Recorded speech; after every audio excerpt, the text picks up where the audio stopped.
I made that lunch with my own hands, and she fed it to the intern. I stood in front of the office tower, eyes fixed on the image glowing on my phone screen. A bento box I packed that morning. Pan-seared salmon, tricolor quinoa, asparagus. In lemon oil, a single chocolate-dipped strawberry, plated with care, precision, love. Brian had posted it on Instagram. First proper lunch since I joined, his caption read. Thanks to the mysterious chef who made this, you saved me from another cup of instant noodles. I knew that bento. I had placed it in Kathy's bag at 7:42 a.m. sharp. She kissed me on the cheek and said, "Looks delicious, babe." Then, she walked out the door without looking back. My hand didn't tremble, my jaw didn't tighten. I just stared at the screen, watching the comments roll in. Kathy takes care of her team so well. What a boss. Brian's winning at life. The next post hit harder. Kathy, who hadn't posted anything for months, uploaded a photo of her lunch. A flimsy foam cup of spicy chicken instant noodles half open, a plastic fork stuck in like a white flag of surrender. The caption read, "Forgot how much I missed this." That's when my pulse finally moved. She gave the lunch I made to someone else, a 22-year-old intern, and then posted her own meal, garbage food she hasn't touched since her stomach surgery, and called it nostalgia. I could have called, could have yelled, could have demanded an explanation. Instead, I opened my contacts and dialed the nearest wholesale distributor. "I need 200 boxes of spicy chicken instant noodles," I said. "Full size. Deliver them to Halcyon Tech HQ. Attention, Kathy Zhou." The man on the phone hesitated. "Sir, 200? "Make it 250, I said calmly. "She missed the taste. Let's make sure she never forgets it again." I hung up, set my phone down, and walked into the kitchen. Tomorrow's lunch? I wouldn't need to make one. Kathy and I met 5 years ago at a fintech summit in Singapore. She was the keynote speaker. I was the guy fixing the projector backstage. She spoke like thunder, clear, charged, and full of power. I didn't say a word to her the entire day. But later that night, when I opened the minibar at the hotel lounge, she was standing there barefoot, holding a Red Bull and a stack of pitch decks. "You look like someone who knows how to fix things," she said. I married her 10 months later. Everyone thought I married up. She was CEO material, sharp, eloquent, unstoppable. I was the man behind the curtain. I liked it that way. I wasn't interested in chasing the spotlight. I was interested in building something that lasted. By the time we bought our house, she was already being courted by venture capitalists. When she landed her first 8-figure round, I celebrated by quitting my job and learning how to cook. Kathy never asked me to do that. She just stopped eating. Stress made her skip meals. Skip meals long enough and your stomach forgets how to handle food. By the end of year 2, she was down to 49 kilos, had ulcers, and was on her 3rd gastroenterologist. That's when I took over. Meal prep became my life. I spent hours on research, anti-inflammatory foods, low-acid diets, balancing fiber and proteins. I designed every menu like a software blueprint. Each lunchbox was a message: I see you. Care. Eat this, and know someone thought of you. Kathy said she loved it. She posted pictures once, told her board that I was her secret weapon. We were a team, and I believed that right up until this morning. She had been distant lately, working longer hours, bringing home less of herself. I chalked it up to stress. Brian had just joined the company last week. Young, bright, insecure in the way only fresh grads are, saying sorry for every breath, smiling too much, asking too many questions. He looked at Kathy like she was the sun. I didn't think anything of it at first. She mentored people. She had always been the kind of leader who inspired loyalty. So when she asked me to add an extra portion to the bento box in case someone in the office forgot lunch, I didn't blink. That was 2 days ago. Now, looking at Brian's post, I realized it wasn't a one-time gesture. It was a pattern. My lunches were being rerouted, my care packages reassigned, Brian was eating the food I made for her, and Kathy? She was slurping noodles out of a foam cup like it was a long-lost delicacy. I sat on the couch in our living room, my phone resting face down beside me. It wasn't about the food. It was what the food represented. I didn't marry Kathy Joe, the CEO. I married the woman who whispered my name at 3 a.m. when she couldn't sleep. The woman who used to scribble love notes on sticky pads and hide them under my laptop. The woman who wore my t-shirts inside out just so the scent stayed longer. Now, she barely looked at me. When she did, it was with the kind of politeness reserved for loyal pets and delivery drivers. I opened our shared calendar. She had a meeting at 10 Rigueurs tomorrow morning. Her assistant Tara usually picked up the morning deliveries from the front desk. That would do. I typed the note for the delivery slip. To Kathy Joe. For the taste you said you missed. Love always, Jay. 250 boxes of spicy chicken noodles. Let her explain that to her staff. Let her remember what she gave up for convenience. Let her sit with the weight of every plastic cup, every crinkled foil lid, and every missed message packed into those boxes. I didn't want revenge. I wanted clarity, the kind that only comes when you turn the lights on and finally see what's standing in the room with you. Kathy and I were partners once, but lately I wasn't sure if she saw me as her equal anymore, or just as a man she could slowly edit out of her life. The doorbell rang. I stood up and answered it. A courier with a clipboard, late-night delivery for the neighbors. Wrong house, but I signed for it anyway. A habit, a reflex. Even now, my instinct was still to fix things. That's the worst part about loving someone too well for too long. You forget where you end and where they begin. But tonight, I remembered. I didn't make lunch for her tomorrow. She made her choice today. The delivery truck pulled into the Halcyon Tech driveway at exactly 9:57 a.m. 20 uniformed workers began, unloading crates onto dollies, stack after stack of spicy chicken noodles in red and orange boxes, the scent of cheap chili powder practically leaking from the cardboard. Each box had my handwritten note taped to the front. For the taste you said you missed. The receptionist panicked. Tara, Kathy's executive assistant, stormed out of the elevator with her tablet in one hand and her heels clicking like warning. Shots on the marble. Who authorized this? She barked. The delivery chief calmly pointed at the manifest. Order from James Joe. It says it's a gift. Tara's mouth parted slightly. You're joking. No, ma'am, the man replied. There are 250 boxes. Where should we put them? Kathy's office was on the 20th floor. Tara didn't answer immediately. She just stared at the mountain of ramen with something flickering in her eyes. Confusion, maybe. Even fear. 5 minutes later, Kathy stood at her office window, arms crossed, watching employees gather around the lobby. The photos were already online. Hashtagged, circulating. She turned around just as Tara entered. Did you know James was, going to do this? Kathy asked, her voice low but tight. No, Tara said. He wrote a note. Every box has one. Kathy pressed her fingers to her temples. He thinks I gave his food to Brian, she said. Tara didn't respond. She didn't need to. I didn't mean anything by it, Kathy muttered, more to herself than anyone else. Brian was sick. He'd been living off vending machine crap. I thought it'd be kind. But you didn't eat the lunch James made for you, Tara said softly. You ate noodles.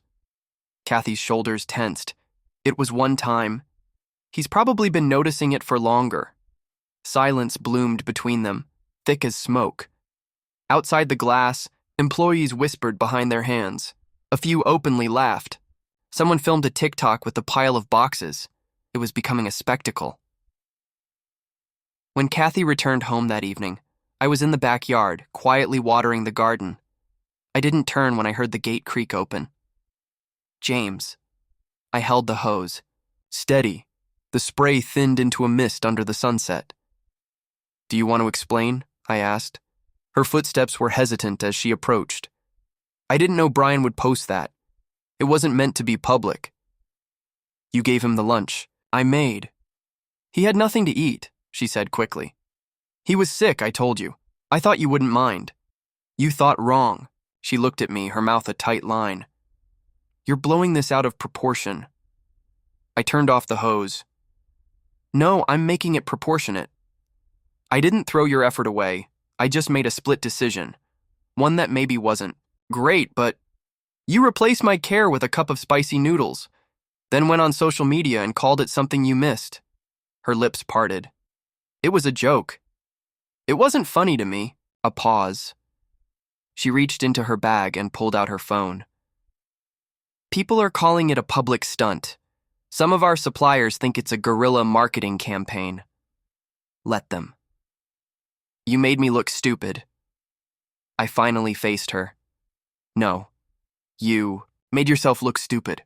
I just showed them what you chose." Her eyes darkened. "You know what? You've been sulking for months, acting like I don't appreciate you, like every little change means I'm trying to erase you. Aren't you?" "No," I stepped closer. "When was the last time you asked me how I was doing, Kathy? When was the last time you didn't treat me like background noise?" She looked like she wanted to deny it, but she couldn't. I took a breath. "You didn't just give him food. You gave him my place." "That's not true. You made a choice," I said, quiet now.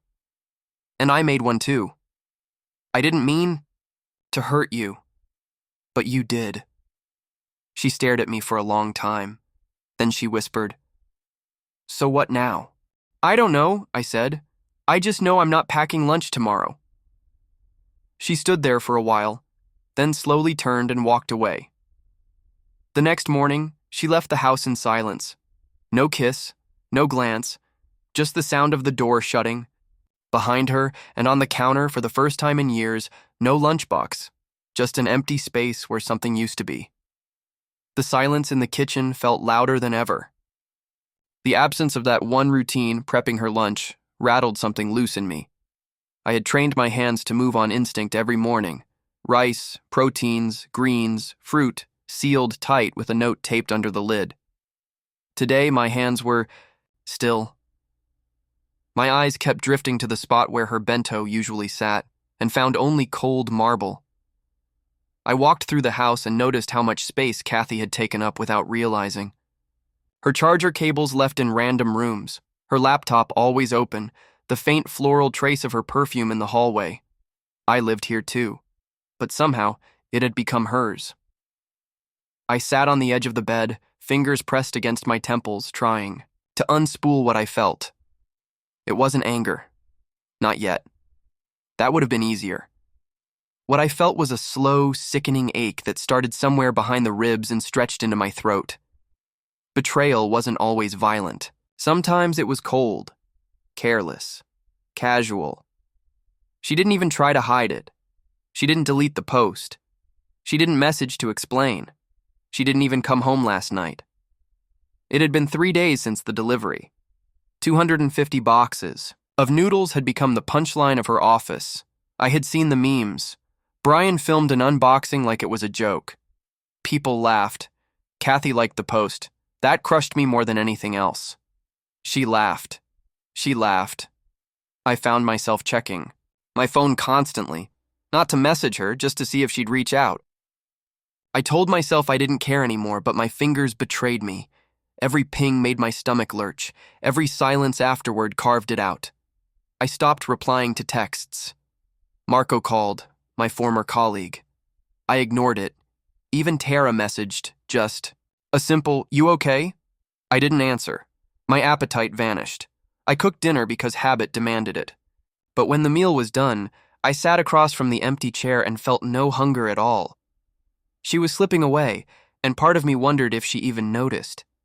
I thought back to the early days, when she couldn't sleep unless her leg was tangled with mine. When she once panicked in the middle of a storm because I hadn't texted after my flight landed. That Kathy would have called, would have shown up, would have fought. This Kathy just stayed silent. I replayed everything, the moment she asked for an extra portion, just in case, the way she smiled at Brian when they passed by at the lobby, the hesitation in her eyes when I confronted her. Maybe it had started long before I realized. Maybe the distance wasn't new. Maybe I'd just been too blinded by routine to see the walls going up. Was it an affair? No, not physically. I didn't believe she would go that far. But emotional. Betrayal cuts deeper. You don't need to sleep with someone to replace your husband. You just need to look at another man like he matters more, like he understands something your husband doesn't. That was the part I couldn't forgive. And still, part of me ached for her. Missed her laugh, missed the warmth she used to carry when she brushed past me in the kitchen or curled up next to me at night. The Kathy I married wasn't cruel.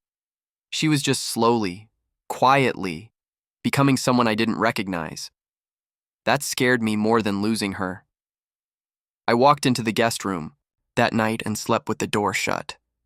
She didn't text, didn't knock, didn't ask where I was, and just like that, a small crack split through the foundation. 3 days passed before she finally said something. Not to me, not in person. She sent an email. Subject line, "Let's talk." 8 words in the each way. "Adi, can we sit down tonight? Just talk, please." I didn't respond.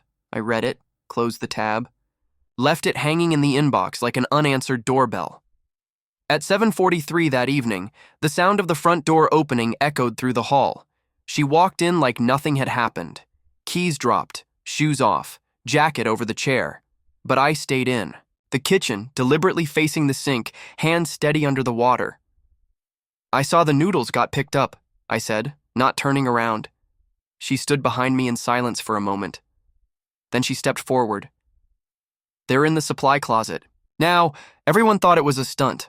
Marketing's asking if you'll do a second round." I let out a small laugh, one that didn't reach my eyes. "Was that why you gave him the bento? For brand exposure?" Her expression faltered. "No," she said quietly. "I didn't mean for it to become all this. It's just, Brian had been having a hard time. He was eating garbage every day. I thought it was just one box. One box I made for you. I didn't think it would matter this much. That landed like a slap. You didn't think it would matter?" I turned to face her. "I gave you the one thing I had left, my time, my hands, my attention, and you gave it away like it was nothing." She looked genuinely hurt. "You're twisting it." "No," I said flatly. "You are. You're trying to make it logical so you don't have to feel guilty." The silence stretched. Then, the real twist came. "I'm promoting him," she said, "to personal aid. He's good. Better than I expected." I stared at her. "You're promoting him? After everything?" "I didn't do it because of this," she said quickly. "It was already in motion." "And you didn't think to mention that? Before or after you fed him my food?" Her voice was rising now. "It's not about you, James. You're making it about you because you're insecure." I stood still. "You know what's funny? I've never competed with you, not once. Not in money, not in status, not even in pride. But you've spent the last year making sure I know how replaceable I am." She looked stunned. I stepped past her and walked upstairs without another word. Behind me, I heard something crash. When I came back down the next morning, her favorite teacup, the one we bought in Kyoto, was in pieces on the kitchen floor. She had smashed it herself. Whether by accident or on purpose, I didn't ask, but I did pick up the shards, and I didn't say a word. It was 6:22 p.m. on a Thursday when everything broke. I was sitting in the study, finalizing contract terms with a distributor from Tokyo. The moment I clicked send, I saw a message from Marco on my screen, my oldest friend, my most loyal ally, and the only person I trusted inside Halcyon Tech. The message was a screenshot. Brian, again. This time he wasn't holding my lunch. He was holding a box, a designer watch box, one I recognized instantly. I had bought that brand once, for Kathy. Our 3rd anniversary, engraved initials on the back of the dial, a gift she said was too extravagant and unnecessary. Now Brian was holding the same logo in his hand, with a smirk on his face. The caption read, "Not all rewards are earned in the boardroom. Luckiest intern, Shark Queen takes care of her nights." That was the word that stopped me cold. Night. The same word he used in the lunch post. The same stupid metaphor he'd been clinging to like a dog begging for scraps. And Kathy? She liked the post. Again. There was no ambiguity anymore. No plausible deniability. She didn't sleep with him. She didn't have to. What she did was worse. She made room for him. She fed him. She rewarded him. And now she was defending him while calling me insecure for noticing. I didn't reply to Marco. I didn't say anything. I closed the laptop and went downstairs. She was on the couch, laptop. Open, earbuds in. The moment she saw me, her fingers hesitated over the keyboard. What? Turn it off, I said. She blinked. I'm in the middle of... I said, turn it off. Something in my voice made her stop. She closed the screen. I held up my phone and turned it toward her. The image of Brian's smug face filled the screen. You gave him a watch now? I asked. Kathy's face stayed neutral for a beat too long. It was a corporate reward. He helped with the Shanghai pitch. A pitch you didn't even tell me he was on. She stood. I don't have to report everything to you. I nodded. No, you don't. But when it involves the boy you've been emotionally spoon-feeding behind my back, maybe you should have, she scoffed. Are you really doing this? Doing what? Turning into some jealous husband stereotype? You think every male employee I talk to is trying to sleep with me? I stepped closer. No, I think one of them already replaced me, and you let it happen. Her mouth opened to protest. I didn't let her speak. You let him eat my food. You let him into your schedule. You gave him my spot in your orbit, and now you're giving him gifts that were once too much for me. Her voice was sharp now. Why do you care about a stupid watch? Because you told me gifts didn't matter. That intimacy wasn't about objects, that it was about showing up. I didn't mean it like, you meant it exactly like that. My voice didn't rise, but hers did.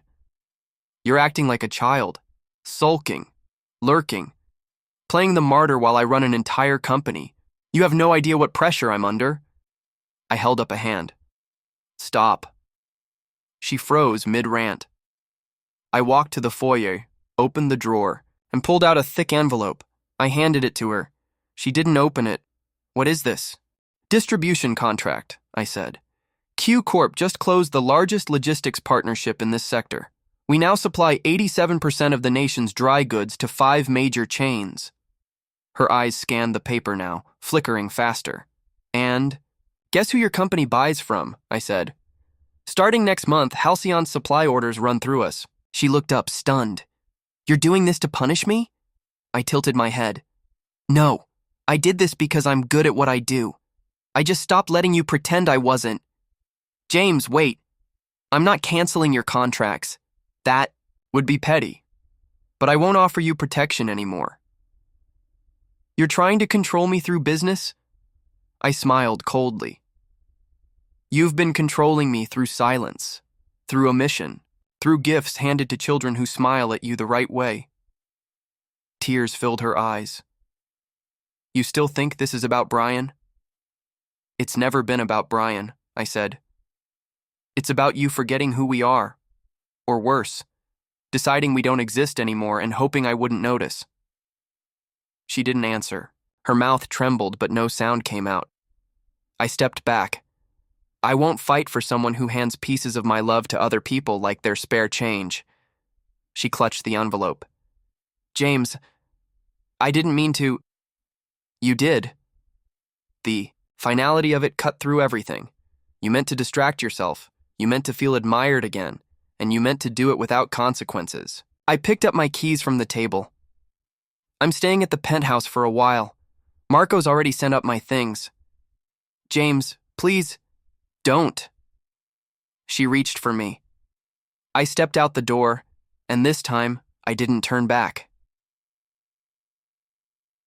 3 weeks passed.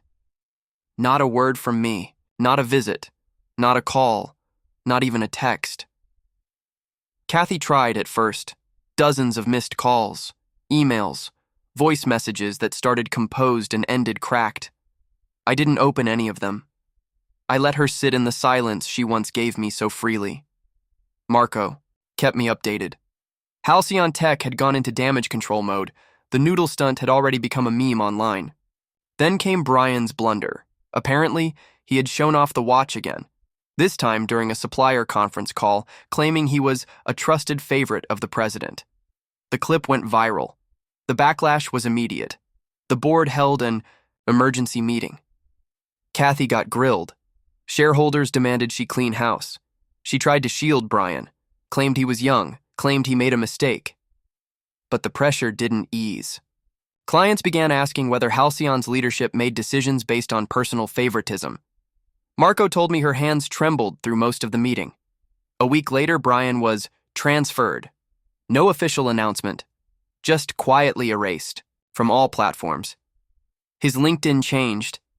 His Halcyon email went dead. Word spread that he'd been demoted to a remote, meaningless division in another city, one with no direct access to her. But the damage was done. Employees whispered behind her back. Jokes about feeding the interns became hallway currency. And the worst of it, her new suppliers, the ones I now controlled, didn't show her the same flexibility I once had. Rush shipments came late. Order mistakes piled up. Margins tightened. She knew where it was coming from, but she never said a word, because she also knew she'd earned it. Then, on a rainy Thursday morning, she showed up at the Coup Corp penthouse unannounced. Marco buzzed her in against my expectations. "You might want to hear her out," he said. "She looks different. Not like she's, here to win." I opened the door. She was soaked through. No umbrella, no coat, just a dark blue blouse clinging to her like shame. "James," she said, voice quiet. "Can I come in?" I stepped aside, let her enter. She stood in the hallway, not daring to step farther. "I wanted to apologize," she said. "I've been selfish, arrogant, blind." I said nothing. I thought I could balance it all, being admired, being successful, being married. I thought I could handle it.